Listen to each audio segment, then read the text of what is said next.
Good morning po at welcome sa St. Paul United Methodist Church. Kami po ay nagagalak na makasama ka ngayong umaga sa ating pagbubulay-bulay kung saan masalalim ang ating pananampalataya sa ating Panginoong Jesus. Samahan niyo po ako sa ating panalangin. Lord, Banal na Espiritu, we welcome you today.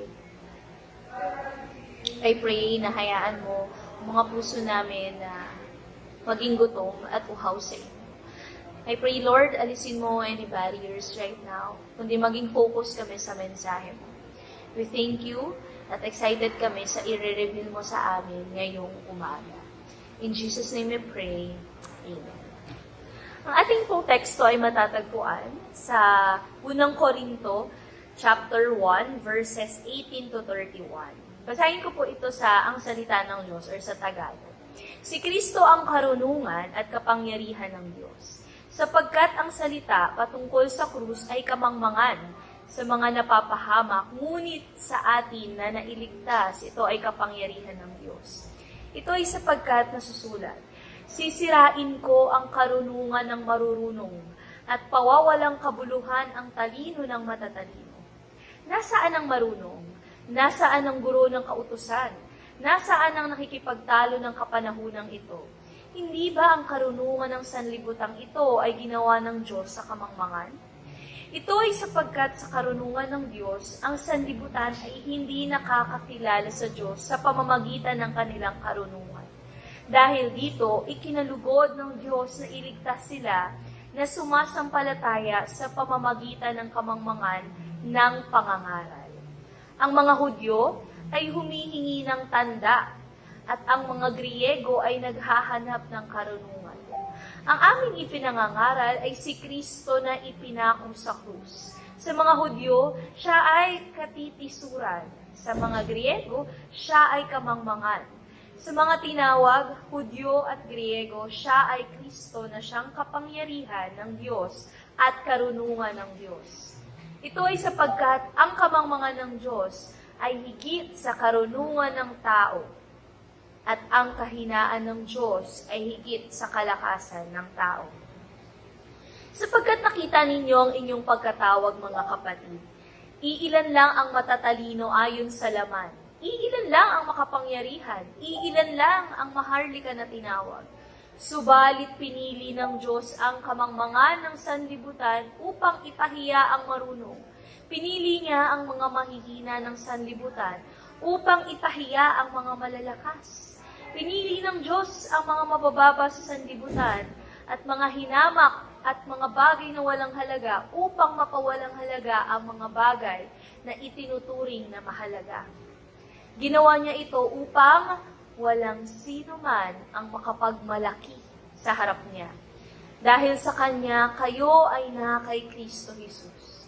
Ginawa siya na maging karunungan, katuwiran, kabanalan, at katubusan para sa atin mula sa Diyos.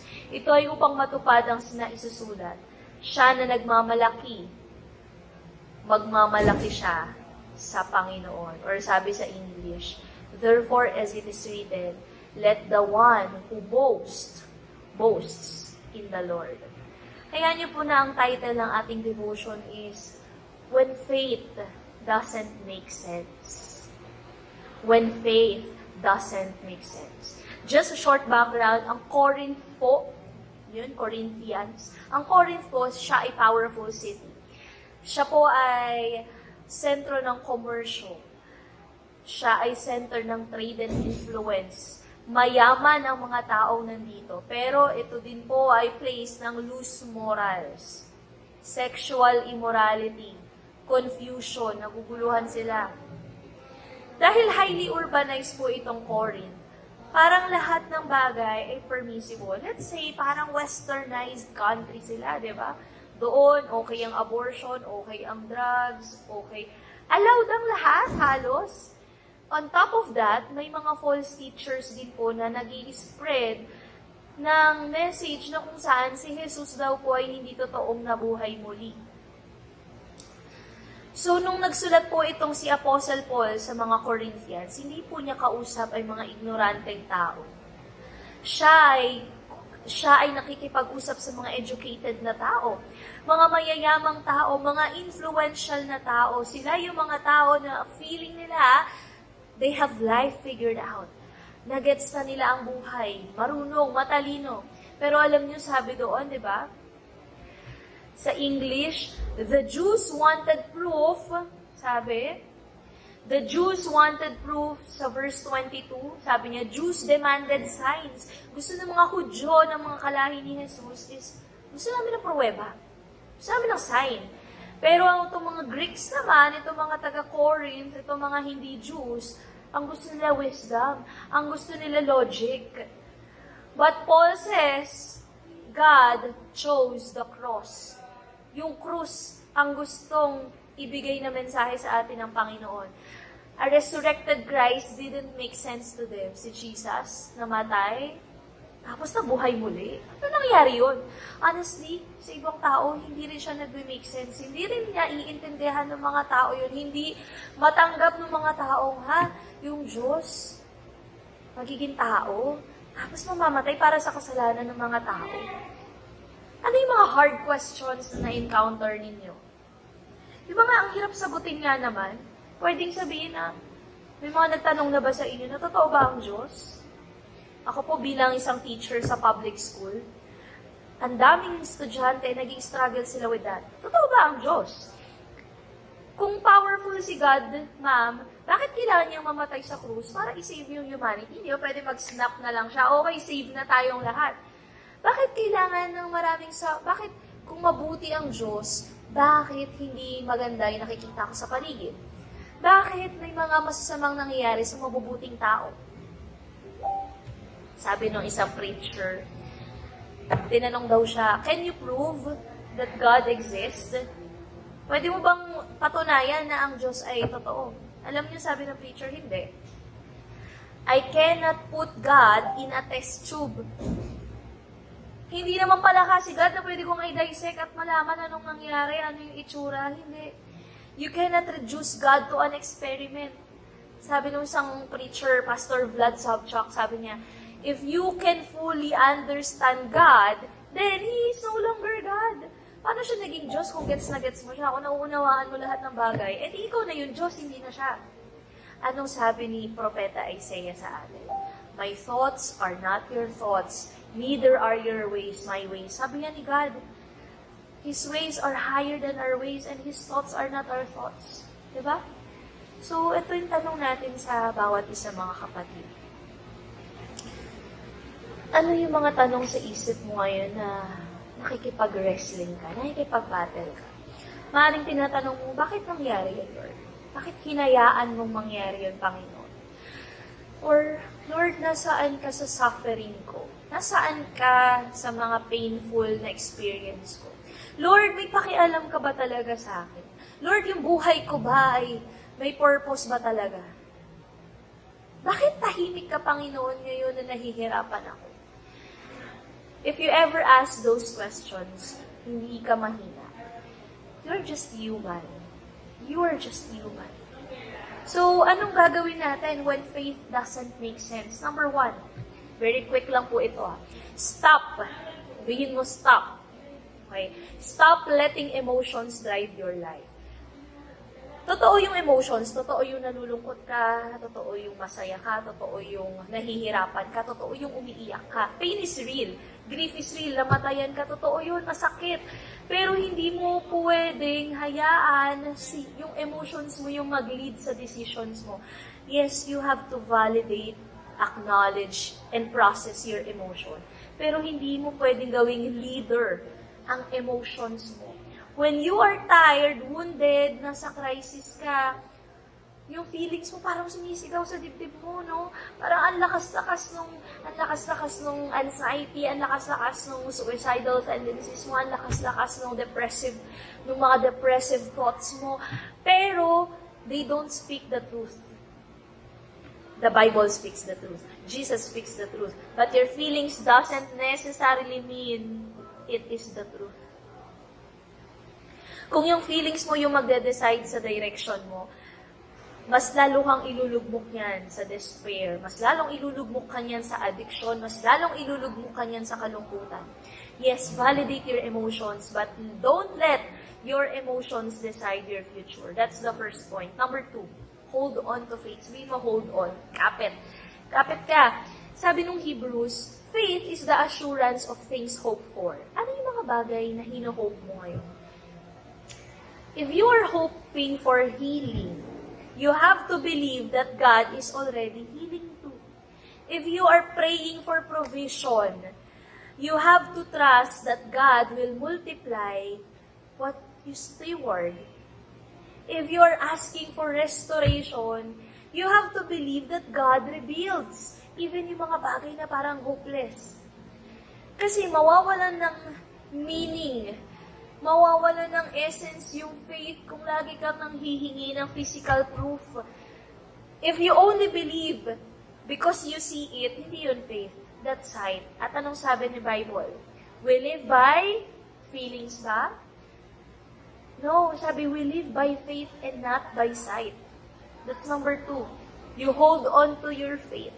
Number 3, look back. Tingin ka. Tingin ka, hindi papunta dun sa future. Tingin ka sa likod. Bakit sa likod, Jo?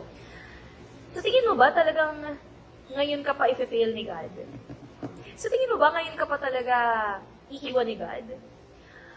Huwag mong i-doubt na mabuti si Lord just because nahihirapan ka. Look back. Look back. Alalahanin mo yung mga prayers na sinagot niya. Alalahanin mo yung mga victories na iniyak mo pa sa Kanya. Alalahanin mo yung board exam na nakapasa ka. Alalahanin mo yung antagal mong inintay na trabaho, tapos tumawag, and then sabi, hired ka na. Alalahanin mo yung promotion. Alalahanin mo yung provision. Alalahanin mo yung breakthrough. Napakalabo na nandito ka ngayon at walang breakthrough yung buhay mo dati. Alalahanin mo yung baby na pinag-pray mo lang ngayon. Ngayon, hawak mo na, nakikikulit na sa'yo. Alalahanin mo yung season na you are so down, you're at the rock bottom, you're in the darkest moment of your life. Akala mo, mag-break ka na, akala mo, katapusan na, but nandito ka. Nandito ka pa din. You have to train your mind, kapatid, to remember. May moments kasi na-amnesia tayo kapag may problema tayo, nakakalimutan natin na may mga ginawang mabuti naman si God sa atin. Train your mind to remember the good things in the past. Even if we cannot see the future, hindi mo makikita ahead. Hindi ko alam buhay pa ba tayo bukas? Anong mangyayari bukas? May diagnosis ba bukas na masama? Ano bang mangyayari bukas? Pero lagi mong iisipin, hindi mo makita yung future, pero binigyan ka ni God ng past. Look back on your past. Look back especially doon sa mga mabubuting nangyari sa nakaraan mo. God has already been faithful in your past. Kasi here's the truth, hindi si God yung foolish eh. Kasi yun yung sinasabi dito. Is God foolish? No. Who is foolish? Tayo. Tayo yun. Tayo yung foolish. Hindi kailangan ni God na i-prove yung sarili niya sa atin. Sabi nga,